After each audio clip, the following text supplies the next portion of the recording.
বাংলাদেশের ক্ষমতাচ্যুত প্রধানমন্ত্রী শেখ হাসিনা যতদিন চাইবেন ততদিন তাকে ভারতে থাকতে দেওয়া উচিত। ভারতের সাবেক কূটনীতিক ও কংগ্রেস নেতা মণিশঙ্কর আইয়ার এমনটাই মনে করেন। একই সঙ্গে বাংলাদেশে ভারতের কূটনীতিক আলোচনা অব্যাহত রাখার গুরুত্বও তুলে ধরেন তিনি। গত মাসে ভারতীয় পররাষ্ট্র সচিব বিক্রম মিশ্রির ঢাকা সফর নিয়ে সন্তোষ প্রকাশ করেন মণিশঙ্কর। তিনি বলেন, বাংলাদেশের অন্তর্বর্তী সরকারের সঙ্গে মন্ত্রী পর্যায়ে নয়াদিল্লির যোগাযোগ স্থাপন উচিত।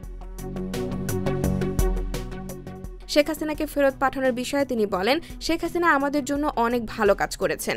আমি আশা করি এ বিষয়ে আমরা কখনো দ্বিমত হব না। তাকে আশ্রয় দেওয়ায় ভারতীয়রা খুশি। তাই মোদী সরকারের উচিত তিনি যতদিন চান তাকে আতিথেয়তায় রাখতে হবে, এমনকি যদি তা সারা জীবনের জন্যও হয়। ৭৭ বছর বয়সী হাসিনা গত বছরের ৫ আগস্ট থেকে ভারতে অবস্থান করছেন। এর মাধ্যমে তার টানা ১৬ বছরের শাসনের সমাপ্তি ঘটে।